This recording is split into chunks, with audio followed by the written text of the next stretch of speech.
आमे भाई भाई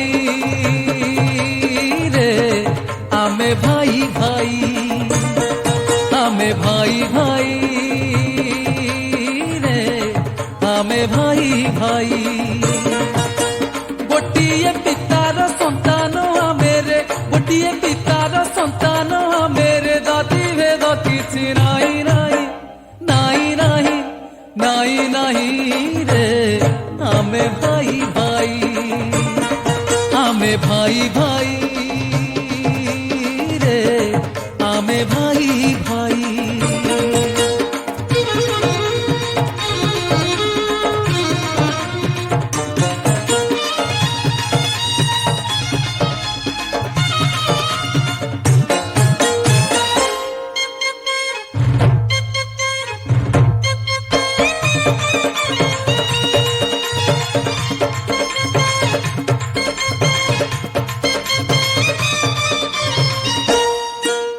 किए पढ़े गीता के अबा कोरान, किए बाइबेल के करे भजन, किए पढ़े गीता के अबा कोरान, किए बाइबेल के करे भजन। सबु धर्मर गोटिए ईश्वर, सबु धर्मर गोटिए ईश्वर, कलित कराल काहि पाई काहि पाई काहि पाई रे, आमे भाई भाई, आमे भाई भाई रे, आमे भाई भाई।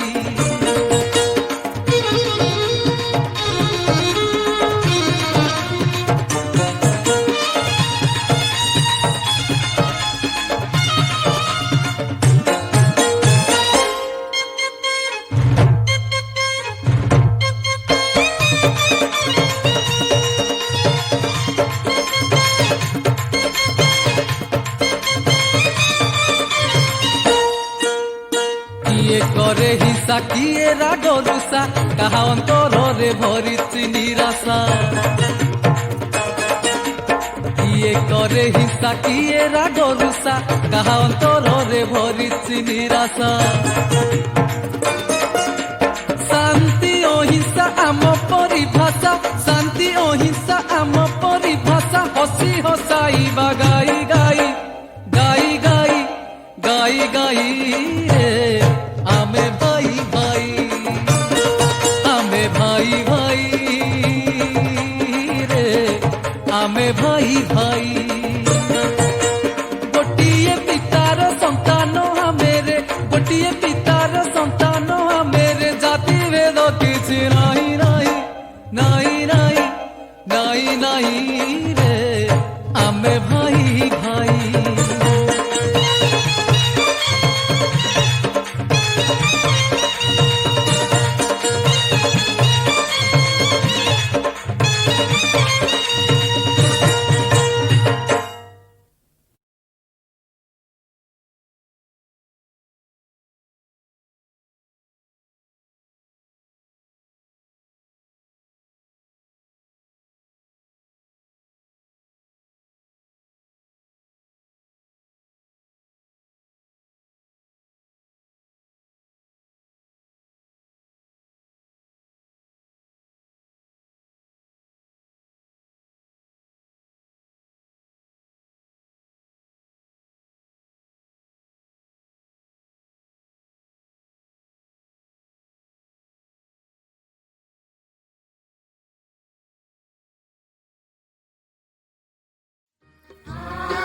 से मुक्त होने के लिए जो वायदा किए हैं,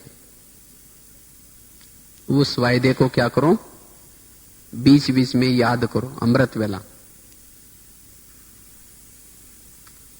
क्योंकि अगर परिवार के साथ हमारा स्नेह नहीं है, आज जो पुरुषार्थ में जो मेहनत लग रही है, पुरुषार्थ में कोई और मेहनत नहीं है। जो भी कुछ ब्राह्मण परिवार के साथ जो कुछ बातें होती है, चाहे ब्राह्मण परिवार चाहे लौकिक दुनिया वालों के साथ, तो ये बातें हमारे योग में एकाग्रता लाने नहीं देती। और यही बातें हमें मेहनत कराती है। इसीलिए अगर मेहनत से मुक्त होना है तो क्या करो? मेहनत से मुक्त होने के लिए सभी के साथ दिल का स्नेह, और तब हमारे पुरुषार्थ में एकाग्रता भी आएगी और साथ में हम मेहनत से मुक्त हो जाएंगे। क्योंकि जो इस बातों के बारे में मेहनत करता है, इन बातों में मेहनत करता है, वो फिर मायाजीत नहीं बन सकता। हम अपने संस्कारों को परिवर्तन नहीं कर पाएंगे, क्योंकि हमारे काफी सारी शक्तियां क्या होते हैं, इससे भी वेस्ट होते हैं। इसीलिए बाबा ने कहा ना, संस्कार परिवर्तन नहीं हो रहे। क्यों नहीं हो रहे? क्योंकि इससे में मेहनत चल रही। ये ऐसा क्यों करता है, इसने मेरे साथ ऐसा व्यवहार क्यों किया,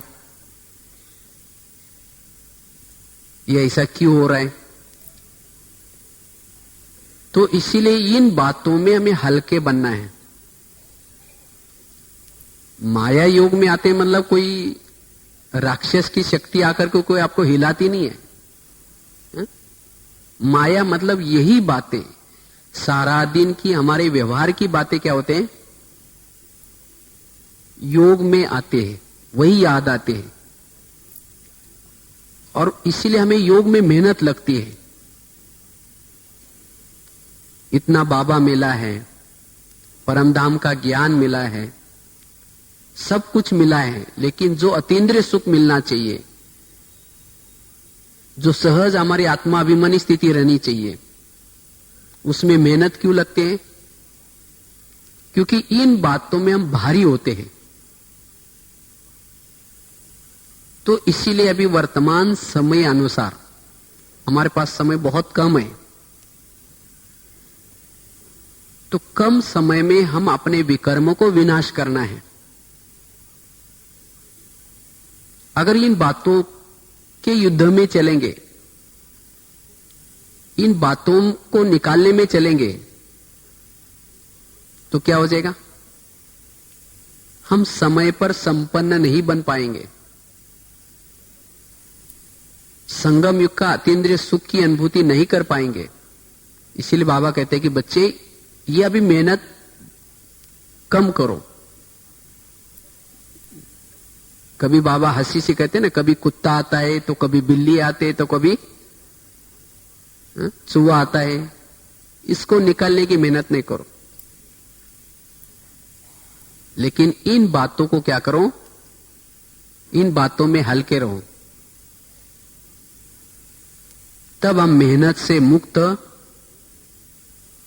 और जो मेहनत से मुक्त है वही योग युक्त रह सकता है।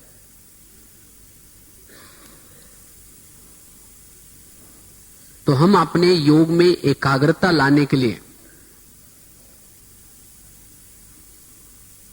सारा दिन क्या करना है, इन बातों में हल्के रहना है। जैसे धूप पड़ रहे हैं, लेकिन उस धूप के अंदर एकाग्रता नहीं तो कागज जलेगा नहीं। तो इसी तरह आज हम 10-12 साल से योग लगा रहे हैं, लेकिन अगर उस योग में हमारी एकाग्रता नहीं है तो हमारे जो जन्म जन्मांतर के जो विकर्म है वो विकर्म विनाश नहीं होंगे।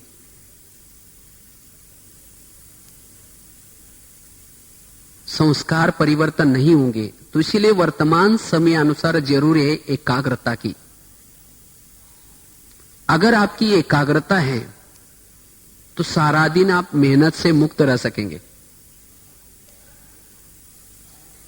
और वैसे ही पुरुषार्थ में एकाग्रता का बहुत बड़ा महत्व है। अगर जिसका पुरुषार्थ में जिसकी एकाग्रता नहीं है, वो योग की सरल अनुभूति मेहनत से मुक्त नहीं बन पाएगा।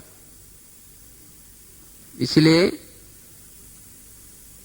अगर हमें मेहनत से मुक्त बनना है तो एकाग्रता का अभ्यास। अगर आपको एकाग्रता के फायदे गिनाएंगे, बहुत सारे फायदे हैं एकाग्रता के। एकाग्रता से सोल कॉन्शियस की अवस्था रहेगी। जितनी आपकी एकाग्रता है, आपकी अंदर से आत्मा की ज्योति भ्रुकुटी में जलती हुई आप अनुभूति कर पाएंगे। एकाग्रता से चल रहे, कर्म कर रहे, लेकिन देखते हुए भी न देखने की आपकी अवस्था रहेगी। एकाग्रता से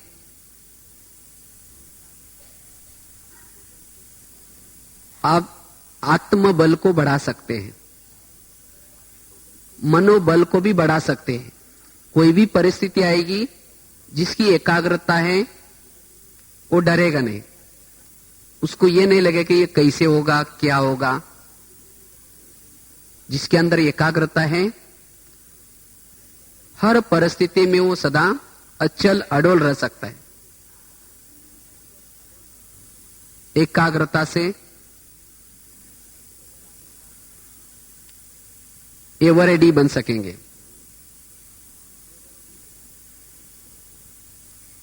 एकाग्रता से ही आप जितना समय जहां चाहे वहां टिक सकेंगे।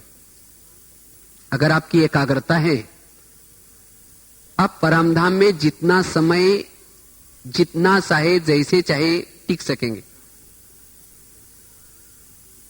एकाग्रता से वाणी में बल आता है, संकल्प में बल आता है, कर्मों में भी बल आता है।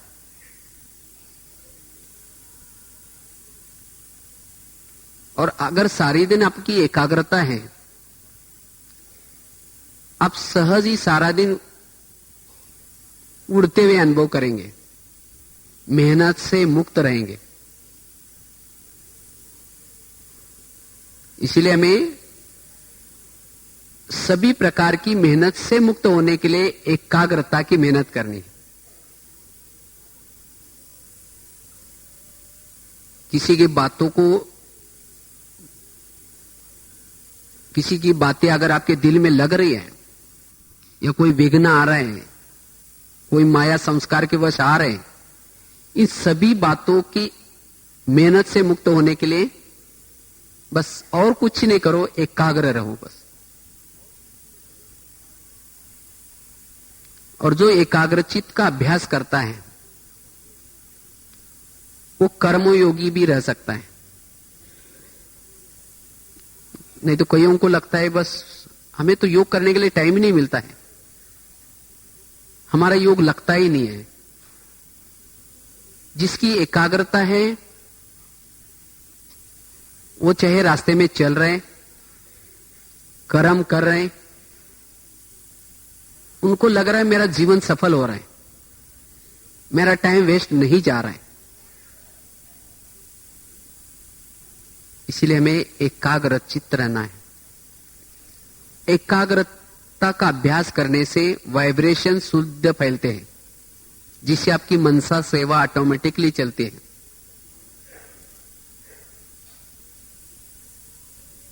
और एकाग्रचित रहने से आपके एक्टिविटी में, आपके बोलने में, आपके देखने में कुछ अलौकिकता नजर आएगी।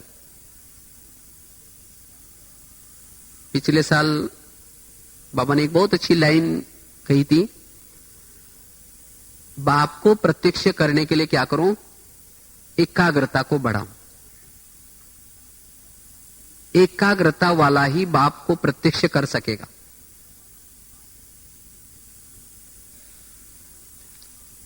लेकिन ये हमारी एकाग्रता भंग क्यों होते हैं? और हमारी एकाग्रता भंग न हो जाए इसके लिए क्या करें? चाहे कोई भी परिस्थिति आए, चाहे कैसी भी बात आए, लेकिन हमारी एकाग्रता बनी रहे। और जब आपकी एकाग्रता बनी है तब फिर योग में बैठेंगे, आपको मेहनत नहीं लगेगी।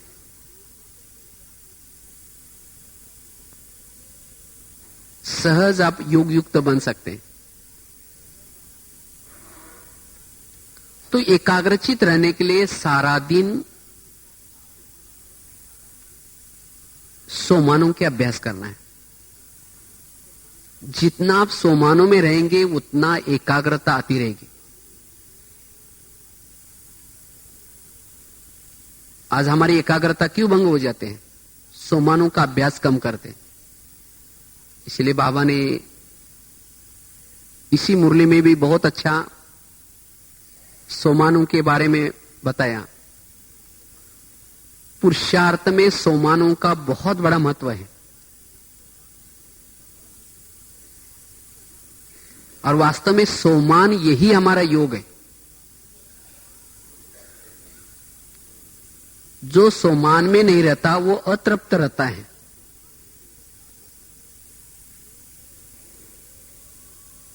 सोमान में नहीं, वो अतृप्त, और जब अतृप्त है तो उसकी एकाग्रता भंग हो गई। इसने मुझे पूछा ही नहीं, इसने मुझे मान दिया ही नहीं। जो सोमान में रहता है वो कभी नहीं सोचे कि मुझे किसने पूछा ही नहीं। जैसे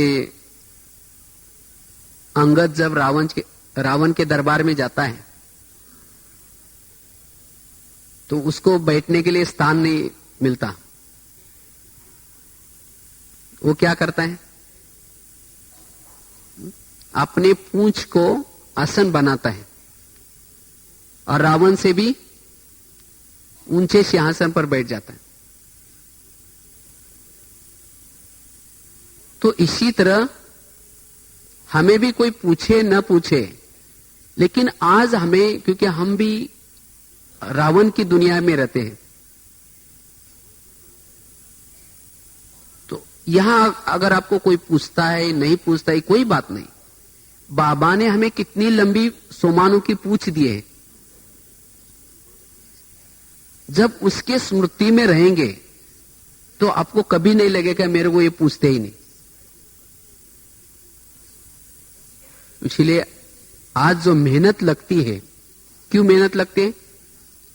क्योंकि सोमानों में नहीं रहते, और सोमान में न रहने से हमारी एकाग्रता भंग हो जाते। और फिर शाम को जब योग में बैठेंगे मेहनत करेंगे।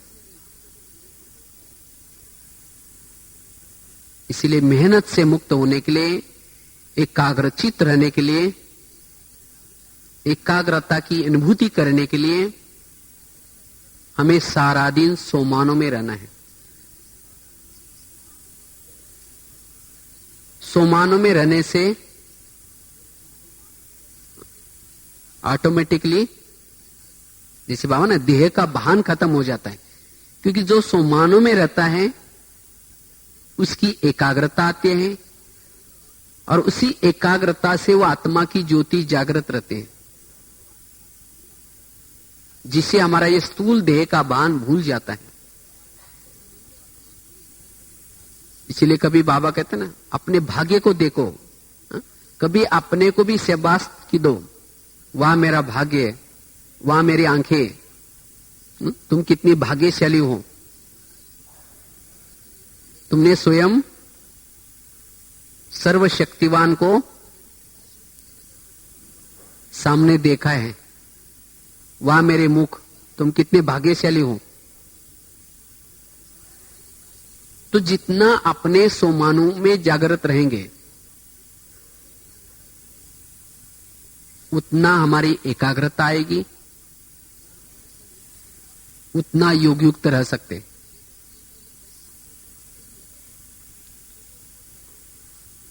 जो दूसरों को देखता है वो सोमानों में नहीं टिक सकता। कहते हैं एक माता जी थी, वो भगवान के पास जाती है और भगवान को बोलते हैं, हे भगवान, आपने मुझे बहुत दुख का पाठ दिया है। तो भगवान बोलता है, ठीक है, तुम्हें ज्यादा दुख है ना, तुम अपने दुख की सभी बातें क्या करना, एक गठड़ी में चिटकी में लिख करके उसी चिटकी को क्या करना है, गठड़ी में डालना। और गांव के बाहर जो एक पेड़ है वड़ का, वहां जाकर के टांग के आना। लेकिन वहां बहुत सारी गठड़ी और भी है, उसमें से तुम्हें जो भी पसंद है वो लेके आना। वो माता जी जाते हैं, बड़ी खुश हो गई, चलो अच्छा हो गया, मेरा दुख खत्म हो जाएगा। वो लेके जाकर के अपना टांग देती है। लेकिन जब दूसरे की गठड़ी लाने के लिए सोचते हैं तो उसको याद आता है, मेरे गठड़ी में तो मुझे मेरी सास तंग करती थी, यही मेरा दुख है। अगर मैं किसी औरों के लेके जाऊं तो क्या हो जाएगा? हो सकता है उसका पति शराबी होगा या उसका और कोई प्रॉब्लम होगा, इसीलिए सोचते हैं मेरा ही ठीक है। वापस क्या करते हैं, अपना ही लेके आते।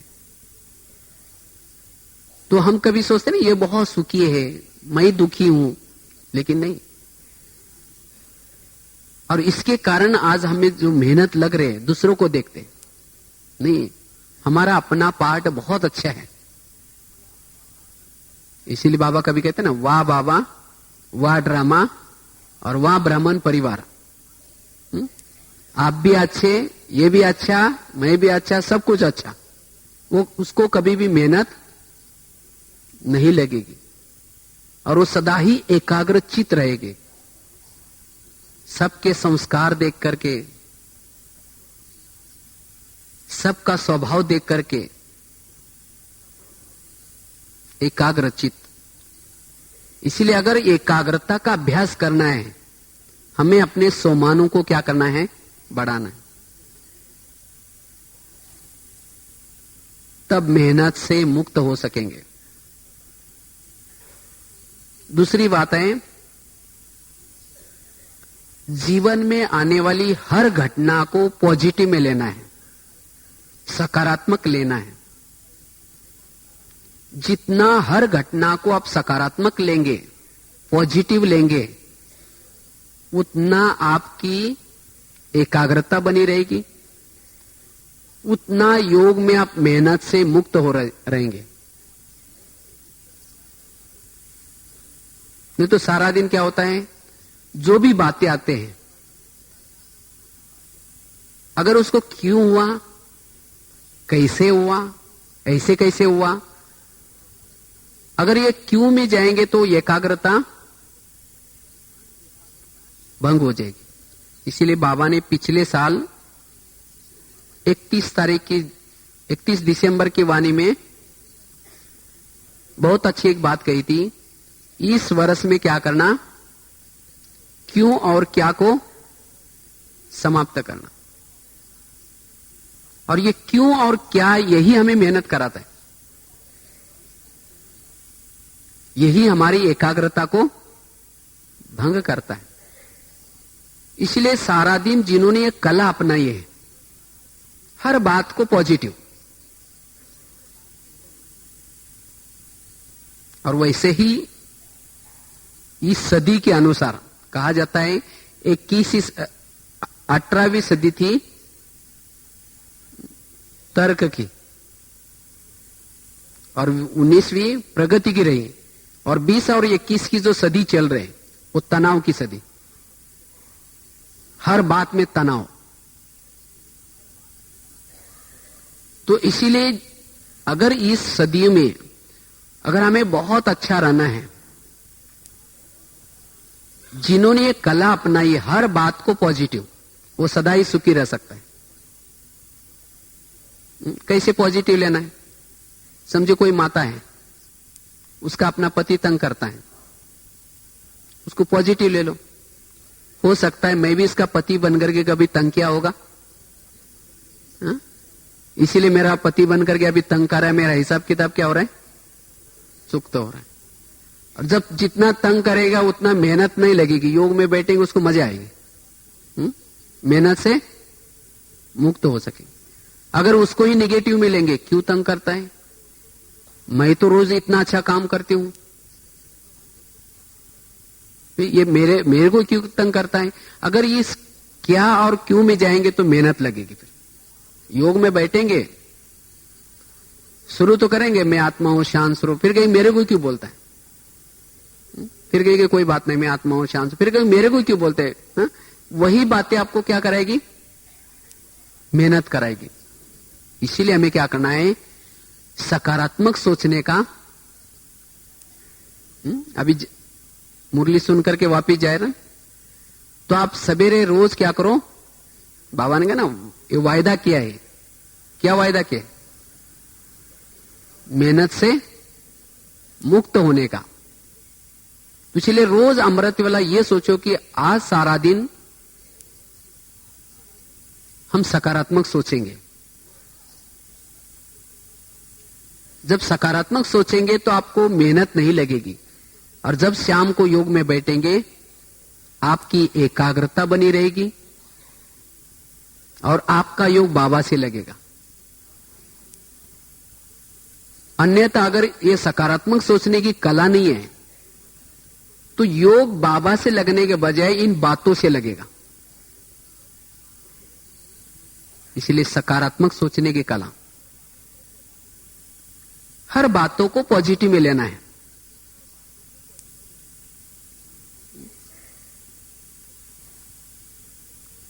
कई सोचते ना हम इसको इतना, हम इनके ऊपर इतना उपकार करते हैं,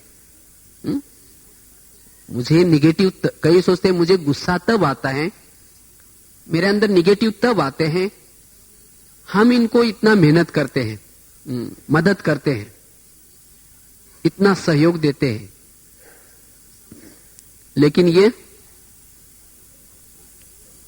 हम इतना उपकार करते हैं तो भी ये आज हमारे पीछे पड़े रहते हैं, और इसीलिए हमारी एकाग्रता क्या होते हैं, भंग हो जाते हैं। लेकिन याद रखना है, कहते हैं ना एक संसार का एक नियम है। क्या नियम है, जिसका आप भला करेंगे वही आपका बुरा करेगा। ये संसार का ही नियम है।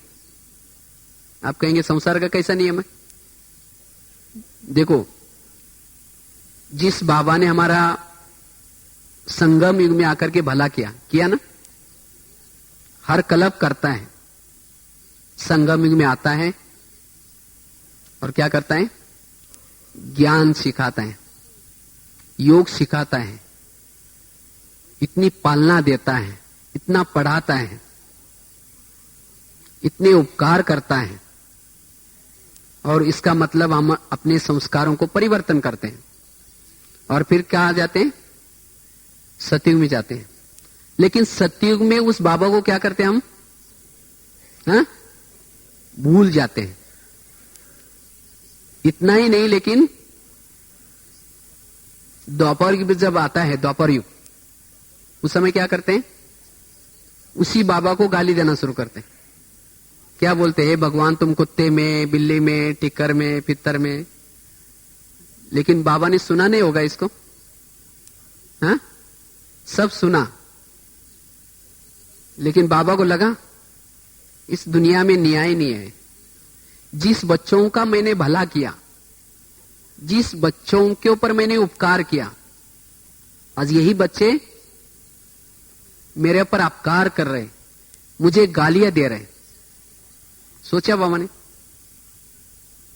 बाबा ने परमधाम में सब ये गालियां सुन रहे थे, लेकिन शांति से बैठा रहा 2500 वर्ष तक, एक दिन नहीं।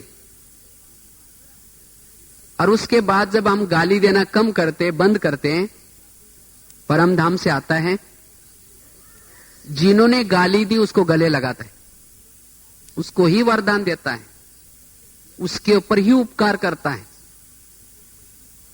इसीलिए बाबा को क्या कहा है, शांति का सागर, अपकारी पर उपकार करने वाला, दया का सागर। तो जब बाबा के साथ ऐसा हुआ तो क्या हमारे साथ नहीं होगा? इसीलिए कहा यह संसार का एक नियम है, जिसके ऊपर उपकार किया जाता है वही अपकार करता है। बाबा केवल एक ज्ञान सुनाता नहीं है, बाबा कहते हैं फॉलो फादर, गीता में एक बहुत अच्छे महावाक्य आता है। कृष्ण अर्जुन को बोलता है, हे अर्जुन, मैं केवल तुम्हें एक उपदेश नहीं दे रहा हूं, मैं भी आकर के तुम्हें यहां कर्म करके सिखला रहा हूं। तो वास्तव में यह बाबा का महावाक्य है। बाबा भी केवल हमें उपदेश नहीं देता कि गाली देने वालों को गले लगा दो, आप कार्य पर भी उपकार करो। बाबा यहां आकर के हमें करके दिखाता है। जिन बच्चों के ऊपर मैंने उपकार किया और उन्होंने जब मेरे ऊपर अपकार किया तो उस समय मैंने क्या किया? इसीलिए फॉलो फादर।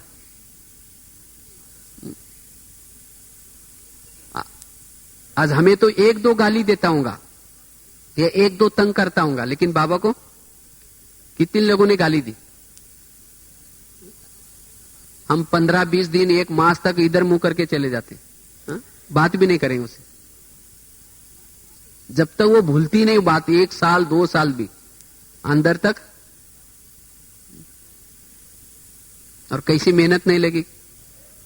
तो इसीलिए हमें क्या करना है? निगेटिव बातों को पॉजिटिव में चेंज करना है। जो भी आपको गाली दे रहा है वही व्यक्ति दोपहर में आएगा और आपके मूर्ति के ऊपर रोज गुलाब का फूल चढ़ा देगा। अभी गाली के फूल चढ़ाता है, लेकिन बाद में अभी इंसल्ट के चढ़ाएगा, अपमान के चढ़ाएगा, गाली के चढ़ा देगा।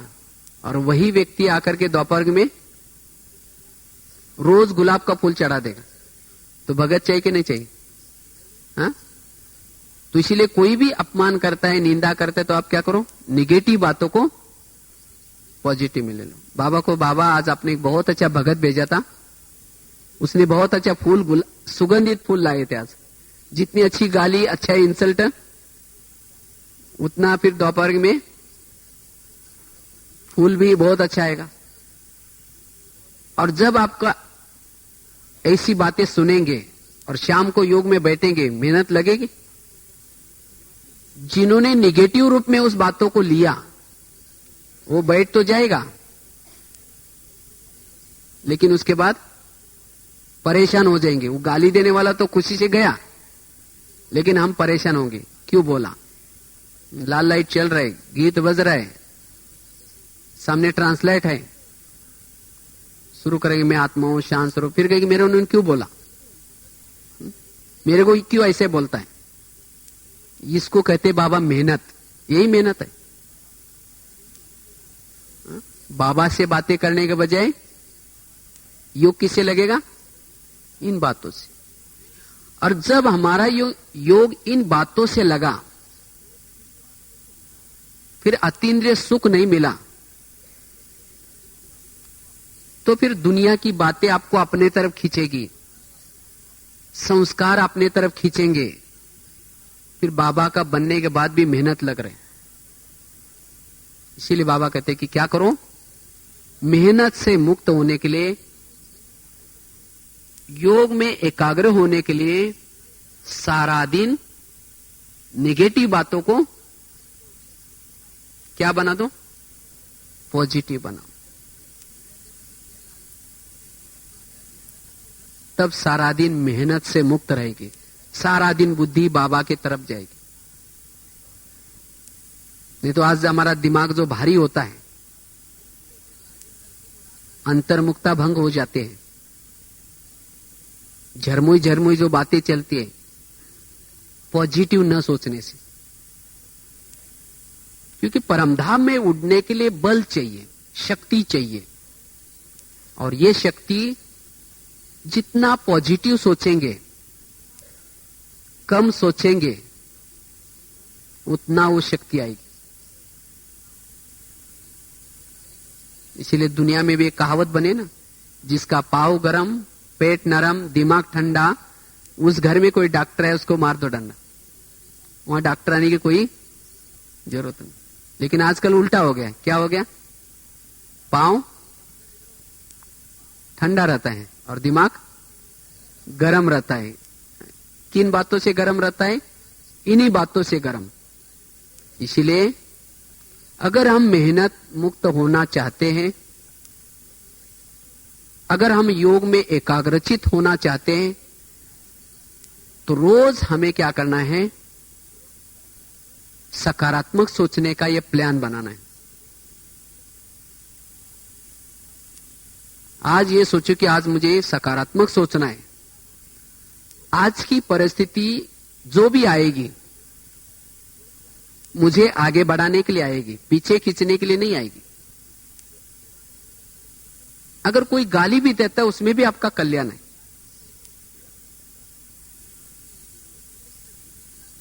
अगर कोई आपकी निंदा भी कराता है या आपके बारे में इधर उधर वायुमंडल फैलाता है, ये ऐसी है वो ऐसे है, देखना आप उससे दूर रहना। और जब हमें किसी लोगों से पता चलता है ये लोगों ने मेरे बारे में इनके कान भरे हैं, इनको कुछ गलत सुनाया है, और जब ये बातें हम सुनते हैं दिमाग क्या होता है, गर्म होना शुरू हो जाता है, भारी होना शुरू हो जाता है। फिर मुरली के पॉइंट मुरली में रह गए, हमारा चिंतन मैंने तो ऐसा किया ही नहीं, आखिर मेरा क्यों ऐसा बोला, मैं जाकर के उसको सिद्ध करके बताऊंगी, वही चिंतन शुरू हो गया।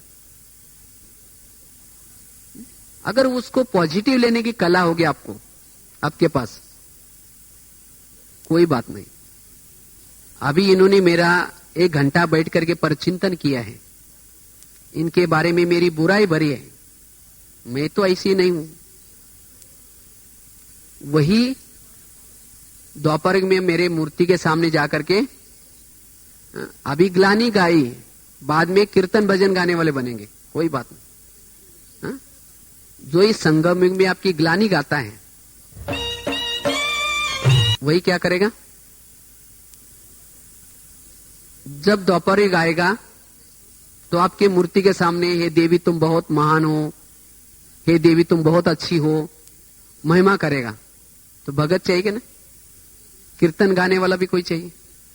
तो दिमाग भारी होने के बजाय, मेहनत करने के बजाय क्या हो जाएगा, हल्का रहेगा, मेहनत नहीं लगेगी। इसलिए सकारात्मक सोचने की कला, इससे ही हमारा योग लगेगा, मेहनत से हम मुक्त बनेंगे। जैसे हमने कई बार एक महाराष्ट्र के एक संत का एक एग्जाम्पल देते हैं। देखो पहले जमाने में भी लोगों के सामने ये बातें आती थी, उनके सामने भी ये परिस्थिति आती थी, लेकिन वो लोग क्या करते थे, उन बातों को पॉजिटिव में लेते थे। ये प्रैक्टिकल एक घटना है। कहते महाराष्ट्र में एक आप सबने एक तीर्थ स्थान का नाम सुना होगा, पंढरपुर। और कहते वहां एक संत थे, तुकाराम महाराज नाम था उनका। तो गली के लोग क्या करते, उसको भक्ति करने के लिए मना करते, तो भी उन्होंने भक्ति छोड़ी नहीं, विठल की भक्ति करते थे। तो सभी लोगों ने उसको क्या किया, पकड़ करके उसके गले में सब्जियों की माला पहना दी, टमाटर, आलू, मटर, बैंगन, सभी सब्जियां माला बनाकर पहना दी। फिर उनका क्या किया, मुंडन किया, बाल उतार दिए, उसके ऊपर हल्दी का लेप लगा दिया, उसके ऊपर क्या किया, मुंह काला कर दिया, और एक गधे पर उनको उल्टा मुंह करके बिठा दिया। इतना भी नहीं छोड़ा, उसको गली गली में घर घर के सामने लेके जाकर के बेइज्जती की। इतना भी नहीं छोड़ा, फिर घर के सामने लाया जहां उनकी पत्नी बैठी थी, और पत्नी को अंदर से बुला करके कहा, इनको हमने बहुत समझाया भक्ति छोड़ो, लेकिन नहीं छोड़ा, इसीलिए ऐसा किया इनको। जब उसकी पत्नी देखते मेरे पति को ऐसा किया तो गाली देना शुरू करते। जब गाली देते तुकाराम महाराज बोलते बेचारे को गाली क्यों दे रहे, ये लोगों ने अपने लिए 8 दिन के लिए सब्जी ला कर दी है, और गले में माला पहनाई थी ना।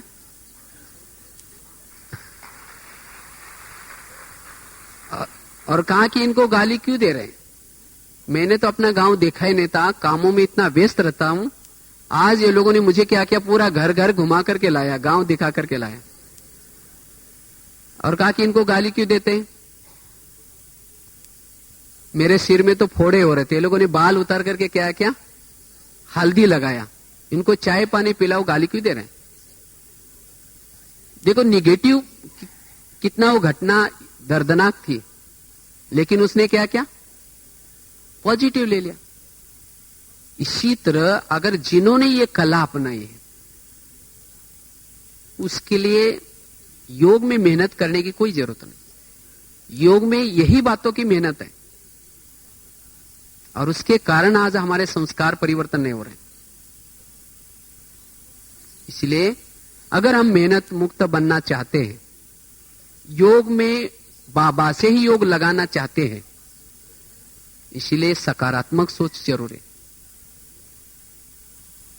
क्योंकि जितना आप बड़े बनेंगे, जितना जीवन में आगे बनेंगे जाएंगे, बातें आएंगी।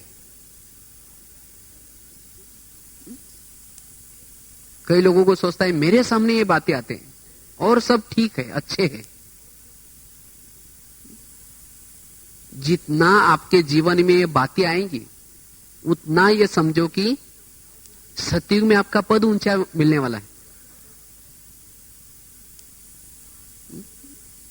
अगर बातें नहीं आएंगी तो सतयुग में आपका पद भी ऊंचा नहीं होगा, क्योंकि यही बातें आपको उपराम बनाने के लिए आते हैं। अगर वो माताजी का पति तंग नहीं करता, उसका योग किसे लगता फिर? वो कहती मेरा पति बहुत अच्छा है, कभी तंग नहीं करता है। उसका योग सूक्ष्म में किसे लगेगा? अपने पति से लगेगा। जितना वो तंग करेगा, विघ्न डालेगा, उसको क्या याद आएगा? बाबा याद आएगा। इसलिए बाबा कहते ना, जो बांधिए लिया माता है उनका योग मेरे से ज्यादा होता है। क्यों? क्योंकि उनको ये बातें क्या करते, उपराम बनाते। इसलिए जितना भी ये बातें आएंगी उतना हमें सकारात्मक सोचना है, जिसे हर परिस्थिति में आप अचल अडल रह सकते हैं। अगर कोई बच्चा कहेगा मम्मी मुझे टीचर बहुत मारता है, मुझे परीक्षा बहुत पेपर कठिन आ रहे हैं, तो मम्मी कहेंगे कोई बात नहीं बेटा छोड़ दो। अगर परीक्षा ही नहीं देंगे नौकरी लगेगी? जितना वो बच्चा परीक्षा ज्यादा देता है उसको नौकरी भी अच्छी लगेगी। तो इसी तरह जीवन में आने वाली जितनी ये बातें आएंगी उतना आपका भविष्य उज्जवल है। इसलिए मेहनत से मुक्त होने के लिए, एकाग्रचित रहने के लिए क्या करना है? सकारात्मक सोचना है। और भी एकाग्रचित रहने के लिए, ये मेहनत से मुक्त होने के लिए, विघ्नों में हल्का करने के लिए एक बहुत अच्छी और एक आपको बात सुनाते। जिसे वो बड़ा बनाते ना, तो बड़ा बड़ा कब बनता है? कब बनता है? जब वो सहन करता है। हमें एक तरफ तो पद पाने के लिए क्या बोलते हैं, क्या बनना है? हमें लक्ष्मी नारायण बनना है। और जब कोई विघ्न और परिस्थिति की बातें आते हैं उस समय फिर सोचते रहते ये बातें क्यों आ रही? बातें आएंगी। महान बनने के लिए पेपर्स है। आज जितने लोग महान बन के गए कैसे बने? उन्होंने जीवन में क्या किया? सहन किया। जब सहन किया तब वो महान बने।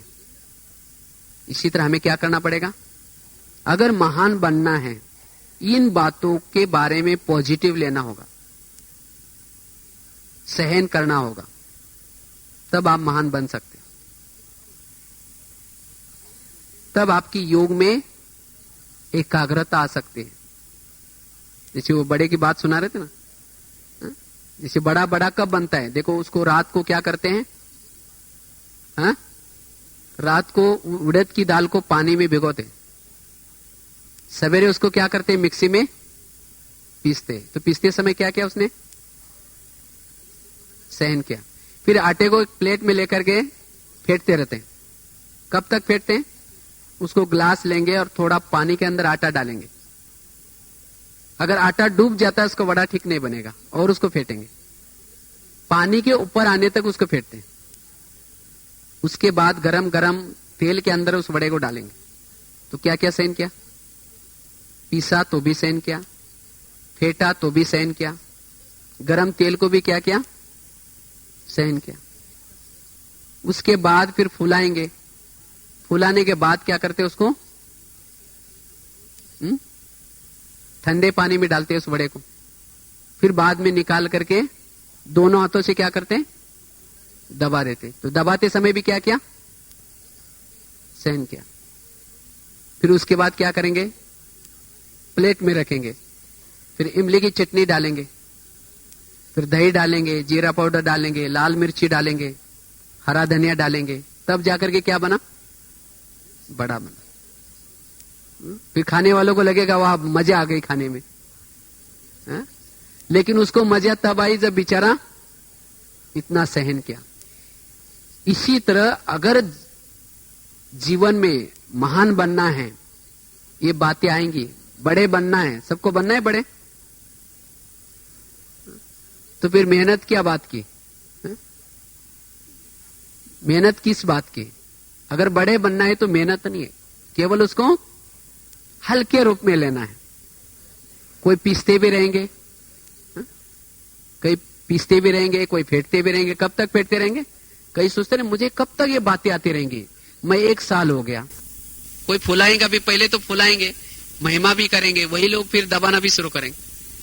भारी होने की क्या जरूरत है, आपको क्या बनने जा रहे हैं, आप बड़ा बनने जा रहे हैं, तो भारी होने की जरूरत नहीं। हाँ?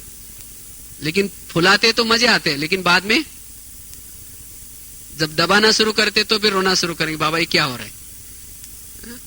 लेकिन ये दबाना नहीं, ये भी बड़े बनने की क्या है, प्रक्रिया है। कोई भी विघ्नों के पीछे, या कोई अगर आपका अपमान करता है, इंसल्ट करता है, या कोई विघ्न डाल रहा है, उसके पीछे भी कुछ ना कुछ राज है। तो इसलिए उसी समय भी क्या करना है, खुशी में रहना है, तब मेहनत से मुक्त हो सके। अगर दबाते समय भी सहन किया, फिर नमक लगाना शुरू करेंगे, मिर्ची। कई बोलते हैं मैं सत्य हूं, ये मेरे बारे में आपको झूठी वगैरह झूठी मूठी करके बढ़ा चढ़ा करके आपको लगा सुना रहे, और तब मेरा दिल टूट रहा है, मेरा योग नहीं लग रहा है, मेहनत लग रही है। तो इसलिए क्या करना है, चाहे कोई नमक लगाए, चाहे कोई मिर्ची लगाए, आप अपने संकल्प को नहीं चलाओ। अगर सत्य है, छिप नहीं सकता। और जब इतनी सारी परीक्षा आपकी होंगी, तब कहेंगे ये बहुत महान है, ये देखो कितना अच्छा लाडौला है, फिर आपकी महिमा करना शुरू करेंगे, तब आप बड़े कहलाएंगे। हाँ? इसलिए बड़े बनने के लिए या मेहनत से मुक्त होने के लिए क्या करना, इस बड़े की कहानी को याद रखना। हाँ? जीवन में अगर कोई भी ऐसी घटना आई, कोई भी बात आई, तो आज समझो कि आज अच्छी तरह फेंटा, आज अच्छी तरह नमक मिर्ची लगाया, लेकिन उस बातों में हल्के रहो, तो आपको पुरुषार्थ में मेहनत नहीं लगेगी। तो इसलिए हमें योग की अगर अनुभूति करनी है, और यही बातें आज एकाग्रता को भंग कर रहे हैं। जब योग में बैठते हैं तो सारा दिन आपके संपर्क में जो भी लोग आते हैं, जो आपके साथ व्यवहार करते हैं, वही बातें याद आती। इसलिए फिर कहते पुरुषार्थ में मेहनत लग रहे। इसलिए इन बातों में क्या करना है, हल्के रहना है, हर नेगेटिव बातों को पॉजिटिव में लेना है। तब हमारी आत्मा की जो संकल्प शक्ति है वो बच जाएगी, और एकाग्रता बनी रहेगी। एकाग्रता से सोल कॉन्शियस रहते हैं। तो पहली बात बताई, कौन सी बताई, मेहनत से मुक्त होने के लिए और एकाग्रता के लिए सोमानों के अभ्यास। दूसरी बात बताई, सकारात्मक सोच। हर बातों में क्या करेंगे, सकारात्मक सोचेंगे, पॉजिटिव सोचेंगे। तीसरी बात है, अगर मेहनत मुक्त बनना है या योग में एकाग्रता का अभ्यास करना है,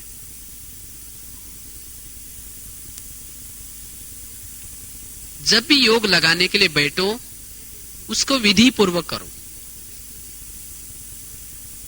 ऐसा नहीं कि योग लगाने के लिए बैठे और मन एक तरफ है, बुद्धि एक तरफ है। अगर आपका योग ठीक नहीं लगा, अगर योग आपने विधि पूर्वक नहीं किया, तो सारा दिन आपको सोल कॉन्शियस होने की, ये दूसरे के अवगुण दिखाई पड़ते, उसकी मेहनत लगेगी। जैसे ट्रेन देखो, जब ट्रेन स्टार्ट करते हैं तो थोड़ी मेहनत होती है। एक बार इंजन स्टार्ट हो गया तो ऑटोमेटिकली क्या होता है, पटरी से चलता है। केवल पटरी के ऊपर ध्यान रखना पड़ता है उसको, ड्राइवर को और कोई मेहनत नहीं। इसी तरह जब आप अमृत वाला अच्छी तरह करते हैं, विधि पूर्वक करते हैं, थोड़ा मेहनत करके करते हैं, तो सारा दिन आपकी ट्रेन पटरी पर चलेगी। केवल श्रीमत और मर्यादा के पटरी पर उसको रखना है। लेकिन आपका अमृत वाला विधि पूर्वक चाहिए। जो अमृत वाला अच्छी तरह विधि पूर्वक करते हैं, उसकी आत्मा की ज्योति जागृत होते हैं। जिसकी आत्मा की ज्योति जागृत है, उसको चाहे कोई अपमान करे, चाहे कोई निंदा करे, चाहे कोई भी बातें आई, वो अचल अडोल रह सकता है। चाहे कोई संस्कारों की, चाहे कोई वायुमंडल की बातें आई, उसमें भी वो सेफ रहेगा, अगर सोल कॉन्शियस अवस्था है तो। और बार बार परमधाम को देखने की, ये दूसरों को आत्मा देखने की मेहनत करने की जरूरत नहीं, उसकी एकाग्रता बनी रहेगी। जो अमृत वाला विधि पूर्वक करता है, जिसकी आत्मा की ज्योति जागृत है, उसको दूसरे की भी आत्मा ही नजर आएगी,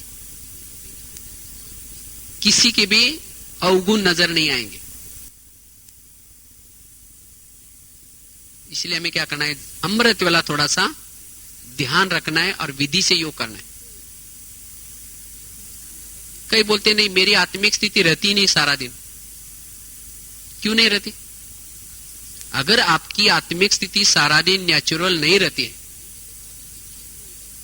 सारा दिन आपको आत्मा आत्मा समझने की मेहनत करनी पड़ती है, इसका मतलब आपका अमृत वाला योग ठीक नहीं हुआ है। इसलिए हम अमृत वाला क्या करना है, थोड़ा सा विधि से योग करना है। जैसे देखो, कोई भी बैटरी को चार्ज करते हैं तो कैसे करते हैं? बैटरी को चार्ज कैसे करते हैं? बैटरी को ला करके प्लग के पास रख दिया 5-6 घंटे, 5-6 घंटा या रात भर रख दिया, प्लग के पास रख दिया, तो क्या बैटरी चार्ज हो जाएगी? प्लग के पास रखने से बैटरी चार्ज नहीं होगी। उस बैटरी को प्लग के पास रखने के साथ साथ उसकी नेगेटिव और पॉजिटिव की तारों को क्या करना पड़ता है, प्लग के अंदर डालना पड़ता है। जब वो प्लग के अंदर तारे नेगेटिव और पॉजिटिव डालेंगे, तब वो बिजली का करंट क्या होता है, बैटरी में आएगा और बैटरी क्या हो जाएगी, चार्ज हो जाएगी। इसी तरह मुझे आत्मा अभिमानी बनना है, या मेरी आत्मा की बैटरी को चार्ज करना है, शक्तिशाली बनाना है, तो क्या करना है? हाँ, उठ करके बाबा के कमरे में आकर के बैठ गए या क्लास हॉल में आकर के बैठ गए, उतना ही नहीं चलेगा। लेकिन आकर के बैठने के साथ साथ, क्योंकि क्लास हॉल या बाबा का कमरा प्लग है, लेकिन उसके साथ साथ क्या करना है, मन और बुद्धि की निगेटिव और पॉजिटिव की तारे क्या करना है, परम धाम में बाबा में लगाने। 2 तारे बहुत महत्व की तारे। अगर योग में मुझे चार्ज होना है, शक्तिशाली बनना है, मन है नेगेटिव तार और बुद्धि है पॉजिटिव तार, ये दोनों तारों को क्या करना है, परम धाम में लगाना है। तब वो सर्वशक्तिवान का करंट आत्मा में उतरेगा और आत्मा की बैटरी क्या होगी, चार्ज होगी। और तब सारा दिन आप सोल कॉन्शियस रहने से, मेहनत से मुक्त रह सकेंगे। सारा दिन आपकी एकाग्रता बनी रहेगी। इसलिए हमें योग में क्या करना है, मन और बुद्धि बाबा में लगाने। अच्छा समझो तारे तो डाल दी, लेकिन उसका बटन नहीं चालू किया। प्लग में तारे डाली थी लेकिन उसका स्विच बंद है, तो क्या हो जाएगा? बैटरी रात भर रख दी प्लग के पास, चार्ज हो जाएगी? नहीं। इसी तरह यहां हम आकर के बैठ गए, मन बुद्धि बाबा में तो लगा दिया, लेकिन कुछ सोचा ही नहीं योग में, बस ढ होकर के बैठे, कुछ सोचा ही नहीं। तो क्या करंट आएगा बाबा का? अगर मुझे योग में शक्तिशाली बनना है तो हमें क्या करना है? स्मृति का स्विच चालू करके योग में बैठना है। ऐसे नहीं कि स्विच ऑफ है और ऐसे होकर के बैठे, नहीं। हमें योग में स्मृतियां करना है। तो स्मृतियां क्या है? हमने पिछले साल का जो बोर्ड लिखते ना, उसमें एक बहुत अच्छी कुछ पॉइंट लिखे थे। शिव बाबा को याद करना अर्थात एक्चुअली क्या करना। कई सोचते ना क्या बाबा को याद करना मतलब क्या करना, क्या सोचना है। तो बाबा को याद करना अर्थात बाबा के उपकारों को याद करो। जब भी योग में बैठते तो बाबा ने मेरे ऊपर क्या क्या उपकार किया उसको याद करो। बाबा ने जो ज्ञान सुना है उसको याद करो, ये भी योग है। जो बाबा ने हमें सम्मान दिया उसको याद करो, ये भी योग है। जो बाबा ने हमें वरदान दिया उस वरदान को याद करो। तो ऐसे हमें स्मृति स्वरूप होकर के बैठना है। और कोई हमें मेहनत करने की जरूरत नहीं। जैसे कहा ना, सभी प्रकार की मेहनत से मुक्त होने के लिए हमें स्मृति में रहने की या एकाग्रता की मेहनत करनी, तो बाकी सभी मेहनत से मुक्त हो जाएंगे। इसीलिए जब भी योग में बैठेंगे स्विच चालू करके बैठना है। चलो स्विच तो चालू कर दिया, लेकिन वो तारों को प्लग में डाल रहे, 2 मिनट में निकाल रहे, फिर डाल रहे, तो क्या हो जाएगा? बैटरी चार्ज हो जाएगी। 4-5 घंटा यही काम कर रहे हैं, 2 मिनट तारे प्लग में डाल रहे फिर निकाल रहे। तो इसी तरह हम योग में बैठते हैं तो क्या करते हैं? 2 मिनट बाबा की याद, 2 मिनट कुछ और व्यर्थ बातें याद आते हैं। क्या याद आता है? जैसे समझो कोई माँ योग लगाने के लिए बैठा है, लाल लाइट चल रहा है, गीत बज रहे, बाबा कमरे में बैठा है, शुरू करेंगे मैं आत्मा हूं, शांत स्वरूप हूं, शक्ति स्वरूप हूं। फिर सोचे अरे अच्छा हो गया याद आए, कल तो मुझे जाना है, थोड़ा सा कैसेट लेना था, थोड़ा भूल गए, चलो कोई बात नहीं, थोड़ा बाद में जाएंगे। फिर कहे कि मैं आत्मा हूं, शांत स्वरूप हूं। फिर सोचे कैसेट लेने के लिए जाएंगे तो वहां लिटरेचर का स्टॉल भी है, थोड़ा स्टिकर भी लेने है, थोड़ा पेन भी खरीद करना है। फिर कहे कि कोई बात नहीं, मैं आत्मा हूं, शांत स्वरूप हूं।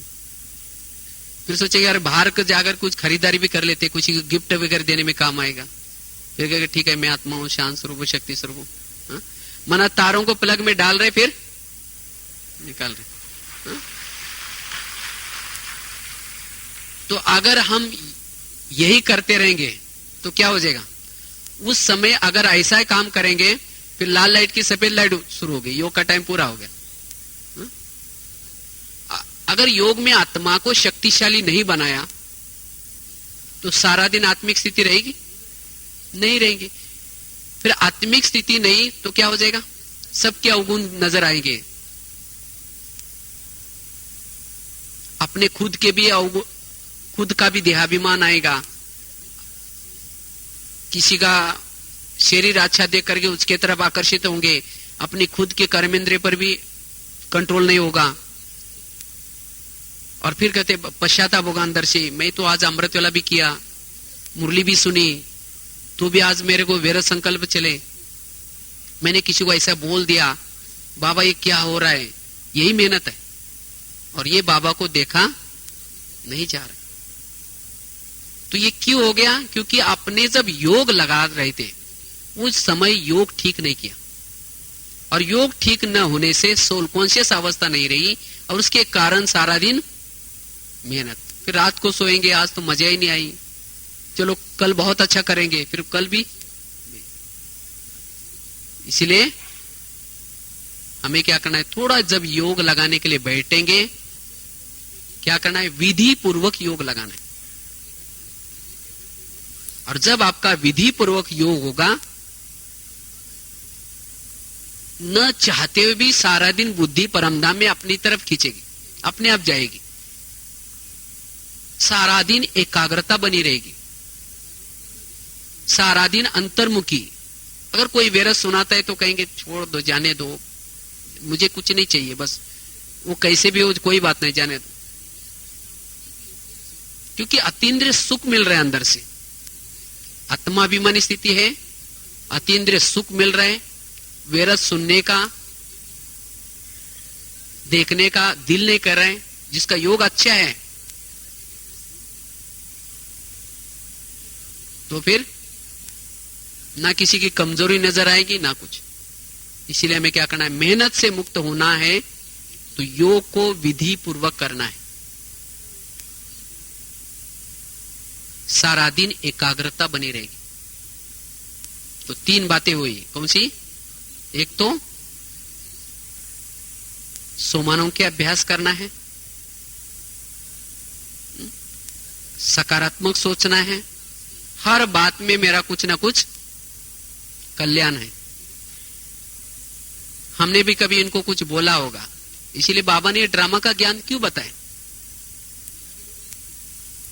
मेहनत से मुक्त होने के लिए बाबा ने ड्रामा का ज्ञान बताया।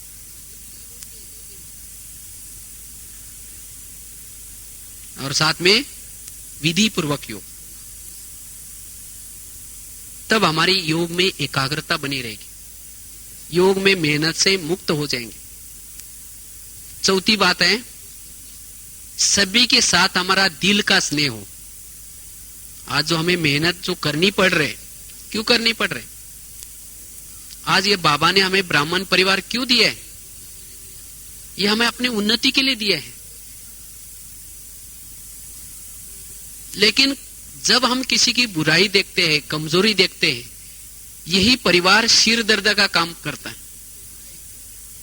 कहेंगे ये क्यों ऐसे कर रहे हैं, इससे अच्छा अज्ञानी बहुत अच्छा, लेकिन नहीं, हमें क्या करना है, उनके साथ दिल का स्नेह रखना है।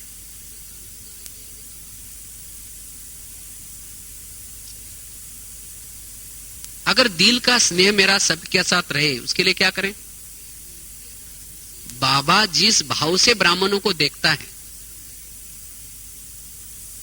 उस भाव से हर ब्राह्मणों को देखे। बाबा हमारा वर्तमान का स्वरूप नहीं देखता, बाबा क्या देखता है, ये भविष्य में क्या बनने वाला है, भविष्य का इसका स्वरूप क्या है। और उसके कारण हम इतनी गलतियां करते हैं, तो भी बाबा क्या करता है, हमारा संपूर्ण स्वरूप देखने के कारण बाबा को गलतियां नजर नहीं आती। इसी तरह हमें क्या करना है, हर ब्राह्मणों के भविष्य स्वरूप बाबा ने चुना है, तो जरूर ये महान आत्मा है, कितनी बड़ी भाग्यशाली आत्मा है, स्वयं परमात्मा की नजरें इसके ऊपर पड़ी है, ये पवित्र आत्मा है, देवात्मा है, भगवान ने उसको वरदान दिए हैं। जब इस रूप से जब देखेंगे तो उसकी कमी नजर नहीं आएगी। तो चलिए हर ब्राह्मणों को क्या करना है, भविष्य स्वरूप में देखना है, और जिसे हमें वो कैसे भी व्यवहार करे, चाहे कुछ भी करे, लेकिन हमें उसका क्या करना है, भविष्य स्वरूप देखना है। नहीं तो हमारे मुख से क्या निकलते, ये पता नहीं कैसे है, ये कभी भी सुधरेंगे नहीं, बदवाई नहीं निकलना है। अगर कोई मंदिर में देवी जाकर के किसी को बदवाई दे, उसको देवी कहेंगे। देवता मतलब वरदान देने वाले। जो ये वर्तमान समय संगम में चैतन्य रूप में वरदान नहीं देते, किसी के प्रति शुभ भावना नहीं रखते, बदवाएं देते हैं, उनकी कोई पूजा करेगा? इसलिए हमें कोई कैसा भी व्यवहार करे, लेकिन हमें क्या करना है, उसके प्रति शुभ भावना रखनी है। अगर कोई देवी के ऊपर कोई फूल डाले और देवी कहे कि तुम्हारा सत्यानाश हो जाए, कोई डालने के लिए आएगा क्या? हा? देवी का ऐसा कभी आप चित्र में देखा है? कभी देवी के ऊपर फूल डाल रहे, उस समय चेहरा पीछे किया है करते, या वरदान के हाथ के वजह नीचे करते? देवी कोई कैसा भी गाली देने वाला भगत भी आए तो भी उसका हाथ और चेहरा कैसा होता है? मुस्कुराता हुआ होता है। तो ये प्रैक्टिस हमें यहां करनी है। अभी कोई कैसा भी व्यवहार करता है, लेकिन हमें हमारा वरदान ही हाथ हो। इसको कहते एकाग्रता, इसको कहते कर्मातीत अवस्था।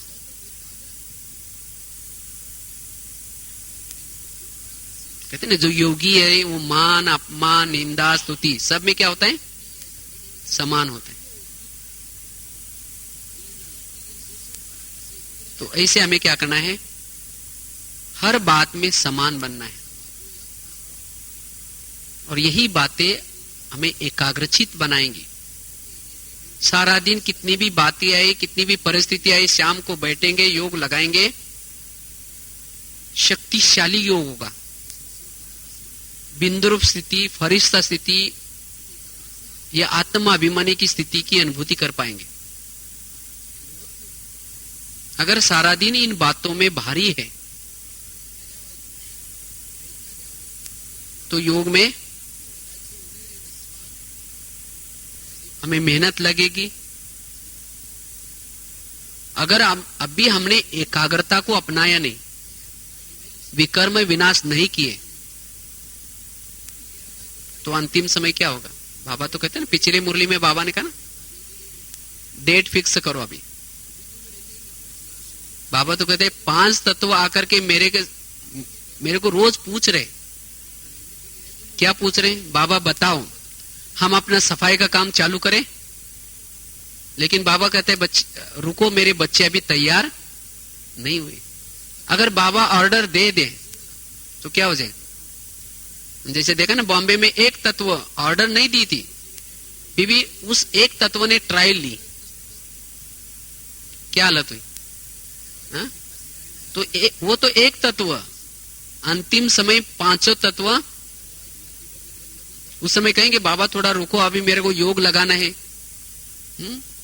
थोड़ा सा मुझे बहुत संगम युग का सुख लेना है। अभी समय बड़ा नाजुक है। पिछले सीजन में बाबा ने बार बार, समय बड़ा तेज भाग रहा है, दौड़ रहा है। इसलिए हमें क्या करना है? इन छोटी छोटी बातों में अपनी एकाग्रता को भंग होने नहीं देना है। अभी मेहनत करने का समय नहीं है।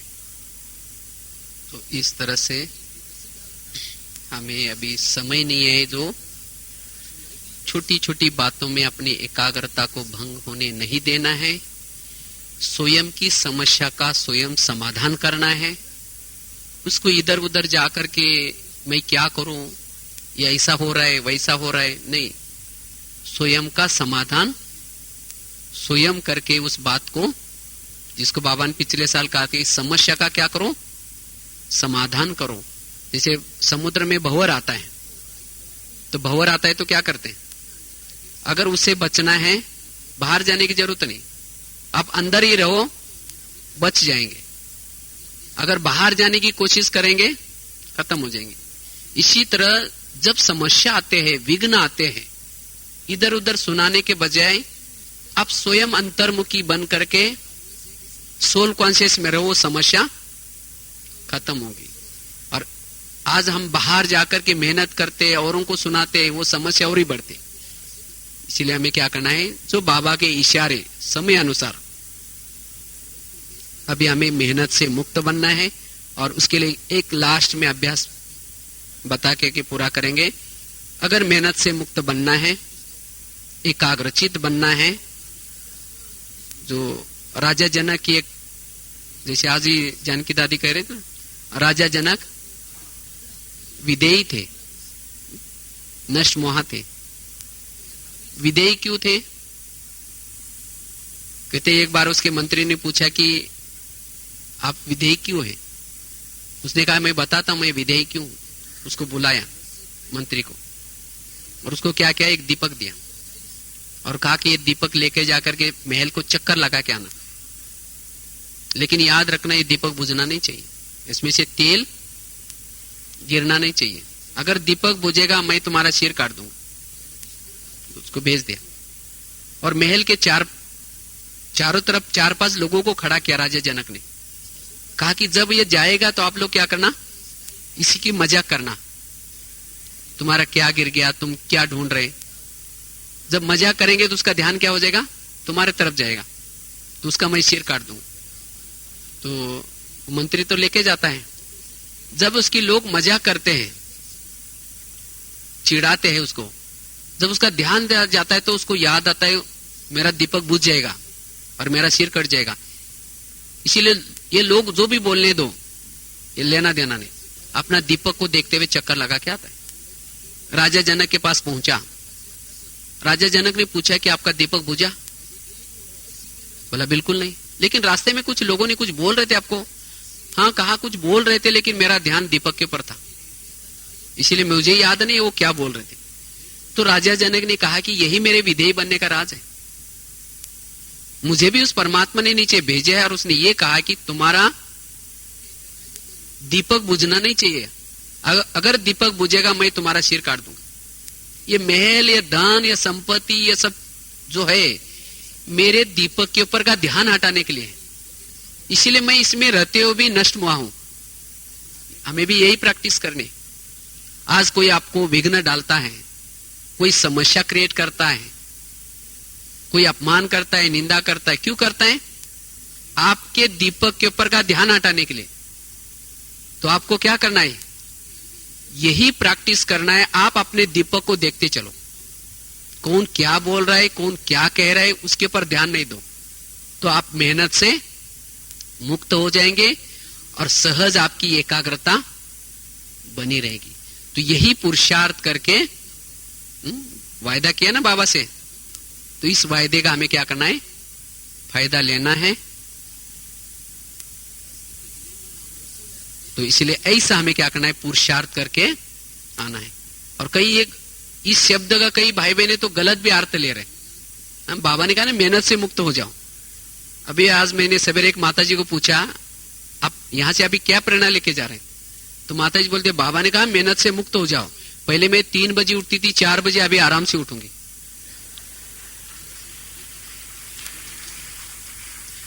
तो बाबा ने ये कहा है, ऐसा नहीं कि पुरुषार्थ की मेहनत को छोड़ने के लिए कहा नहीं। नहीं तो कई सोचते ये भी तो मेहनत है ना, इसीलिए आराम से सो जा, आराम से। ये नहीं सोचना,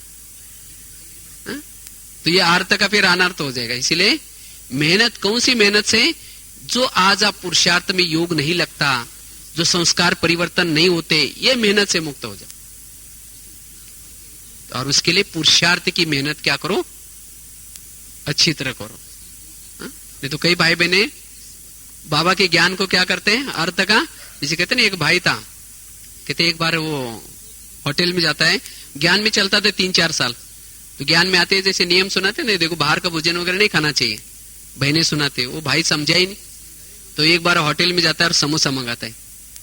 समोसा मंगा करके उसके मैदे का छिलका फेंकता है और आलू खाता है। तो मैनेजर बोलता है आप मैदा पसंद नहीं करते?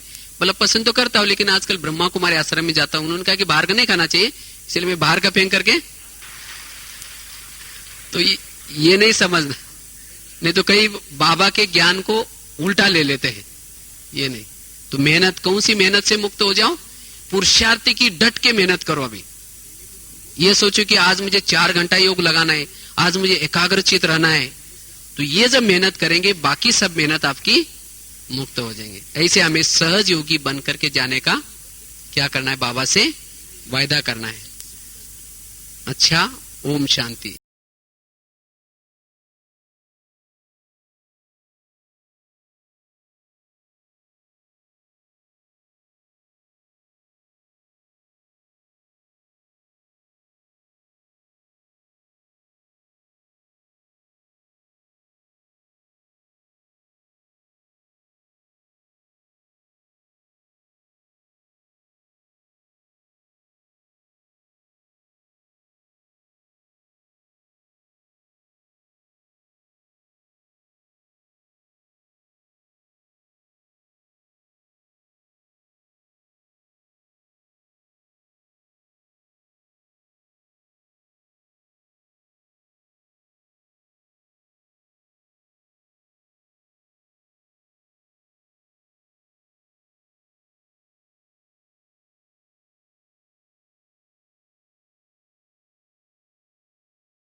आमे भाई भाई रे, आमे भाई भाई, आमे भाई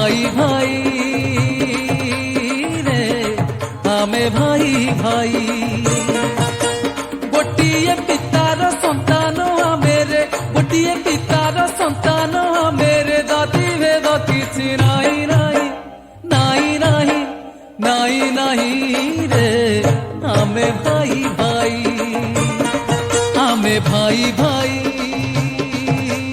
रे आमे भाई भाई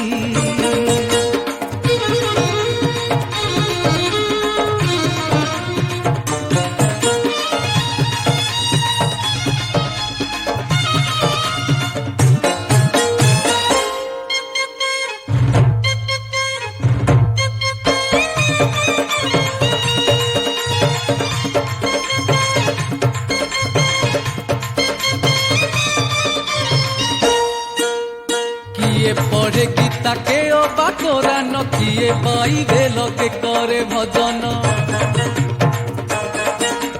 किए पढ़े गीता के अबा कोरान किए बाइबेल के करे भजन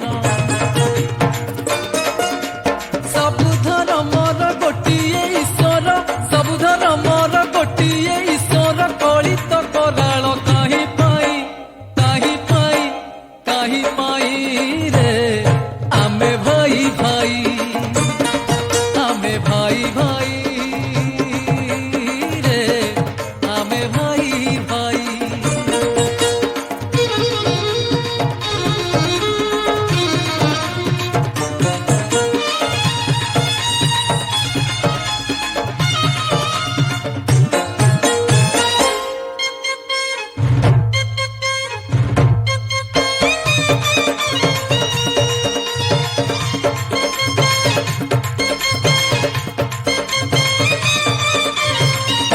किए करे हिंसा किए राग रुषा काहा अंतरे भरिछि निराशा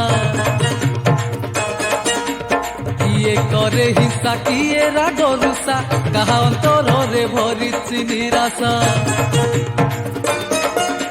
शांति अहिंसा आम परिभाषा शांति अहिंसा आम परिभाषा हसी हसाई बा गाई गाई गाई गाई गाई गाई रे आमे भाई भाई आमे भाई भाई रे आमे भाई भाई गोटिए पितार संतान आमेरे गोटिए पितार संतान आमेरे जाति भेद किछि नाही नाही नाही नाही नाही नाही रे आमे भाई